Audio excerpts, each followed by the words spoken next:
ఇంకొక 2 నెలల్లో ఎన్నికలు పూర్తవుతున్నాయి.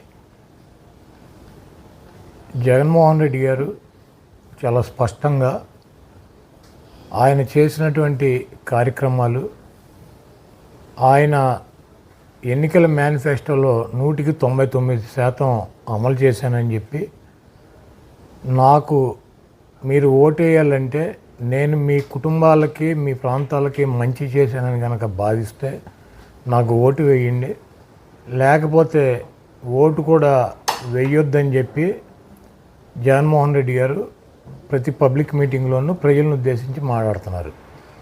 ఆ సందర్భంగా ఈ 5 సంవత్సరాల్లో చంద్రబాబు నాయుడు చేయలేకపోయినది జగన్మోహన్ రెడ్డి గారు చేసింది. సంక్షేమ కార్యక్రమాలు కావచ్చు, నాడు నేడులో స్కూళ్ళు రూపురేఖలు మార్చింది కావచ్చు, లేకపోతే కొత్తగా తీసుకొచ్చిన మెడికల్ కాలేజీలు కావచ్చు, ఫిషింగ్ జెట్టీలు కావచ్చు, లేకపోతే కొత్త కట్టేటువంటి హార్బర్స్ కావచ్చు, అనేక అభివృద్ధి కార్యక్రమాలు, సంక్షేమ కార్యక్రమాలు ఇవన్నీ కూడా చేశాము. నాకు ఇంకొకసారి అవకాశం ఇస్తే ఇంకా గొప్పగా చేస్తాను. కాబట్టి నేను మీ కుటుంబాలకు మంచి జరిగితే నాకు ఓటేయండి.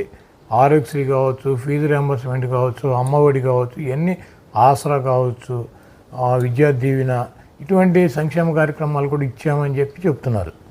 దానికి ఈ పనికి మాలినటువంటి చంద్రబాబు నాయుడిని అడుగుతున్నాడు, 14 సంవత్సరాల నుంచి ముఖ్యమంత్రిగా చేశావు, నువ్వంటూ ఈ రాష్ట్ర ప్రజలకి చేసినటువంటి ఒక పథకం పేరు కానీ, ఈ రాష్ట్రంలో నువ్వు చేసినటువంటి ల్యాండ్ మార్క్ డెవలప్మెంట్ గురించి కానీ నువ్వు ఏం చేసావో చెప్పమంటే, ఈ చవట, ఈ దద్దమ్మ, ఈ చంద్రబాబు నాయుడు దానికి సమాధానం చెప్పకుండా మన ఇద్దరం కూర్చొని మాట్లాడుకుందాం, నువ్వేం చేసావో నేనేం చేసుకుందాం, బహిరంగ చర్చకు సిద్ధమా అంటాడు. చంద్రబాబు నాయుడు, జగన్మోహన్ రెడ్డి గారు బహిరంగ సభకి, బహిరంగ చర్చకి కనుక కూర్చునే పరిస్థితి ఉంటే, ఇటు పక్కన మేము, అటు పక్కన చంద్రబాబు తరఫున తెలుగుదేశం వాళ్ళు వస్తారు. బహిరంగ చర్చ ఒక ఇద్దరు పెద్ద నాయకుల మధ్య జరిగేటువంటి అవకాశం ఉంటుందా? ఇది భారతదేశంలో ఎక్కడైనా జరిగిందా? ఇప్పుడు మేమేం చేసామో ప్రజలకు చెబుతున్నాం. జగన్మోహన్ రెడ్డి గారు నా పరిపాలన బాగుందంటే నాకు ఓటేయమని చెప్పి చెబుతున్నాడు. నువ్వు కూడా దమ్ము ఉంటే, నువ్వు మగాడివి అయితే, నువ్వు 14 ఏళ్ళలో నువ్వేమైనా చేస్తుంటే, నేను ఈ రకంగా ఈ కార్యక్రమాలు చేశాను, ఈ నా ల్యాండ్ మార్కులు, నాకు ఓటేయండి, నాకు ఎందుకు ఓటేయరని చెప్పి ప్రజలను అడుగు. నువ్వు ప్రజలు కదా న్యాయ నిర్ణేతలు, మీ ఇద్దరు మాట్లాడుకుని ఎవరు సీఎంగా ఉండాలి మీ ఇద్దరు డిసైడ్ చేసుకునేది కాదు కదా ఇది అని. ఒక ఎక్స్ అంటే మాజీ, ఈయన కోసమే ఆ ట్విట్టర్ పేరు కూడా మార్చినట్టున్నారు ఎక్స్ అని. ఆ ఎక్స్లో ఈయన ఛాలెంజ్ చేస్తాడు. ఎవడికి చేయాలి? ఎక్స్లో ఛాలెంజ్ చేస్తే ఎక్స్కి ఎవరికైనా చేయాలి. ఈ రాష్ట్రంలో ఎక్స్ ఎవడున్నాడు? కిరణ్ కుమార్ రెడ్డి గారు కూడా ఉన్నాడు ఖాళీగా. వాళ్ళిద్దరూ చేసుకుంటే ప్రాబ్లం లేదు. జగన్మోహన్ రెడ్డి గారు ఈ రాష్ట్ర ప్రజలకి ఎన్నుకుంటే ఆయన ముఖ్యమంత్రి అయ్యాడు. 5 సంవత్సరాలు ముఖ్యమంత్రిగా ఆయన పనిచేశాడు. ఆయన ఏం పని చేశాడు ఏంటి ప్రజలకు తెలుపుతారు. వాళ్ళు సాటిస్ఫై అయ్యి జగన్మోహన్ రెడ్డి గారు మాకు మంచి చేశాడంటే మళ్ళీ జగన్మోహన్ రెడ్డి గారిని గెలిపిస్తారు. మధ్యలో ఈడేవాడు పొగోడి ఈడితో చర్చ ఏంటి? ఈడితో కూర్చుని అసెంబ్లీలో చర్చకి మాట్లాడవచ్చు కదా, అసెంబ్లీలో జరుగుతాయి చర్చలు, మాట్లాడవచ్చు కదా. అక్కడి నుంచి ఎందుకు పారిపోయాడు ఈ సౌట?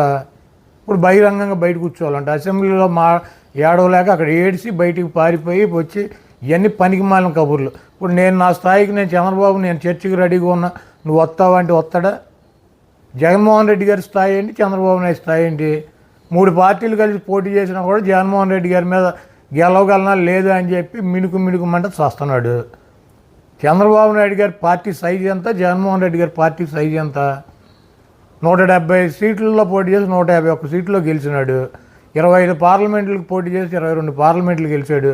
రాజ్యసభలో 11 రాజ్యసభ సభ్యులు ఉన్నారు. అసెంబ్లీలో ఉన్నటువంటి 58 ఎమ్మెల్సీలు ఉంటే మండలంలో దాంట్లో 43 44 ఆయనకు ఉన్నారు.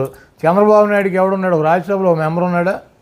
పార్లమెంట్లో 3 మెంబర్లు ఉంటే 2 వదిలేసి వచ్చి ఒకడు ఉన్నాడు పార్లమెంట్లో. అసెంబ్లీలో 23 మంది ఉంటే 18 మందికి వచ్చాడు. మండలంలో 4 లేరు తిప్పి కొడితే.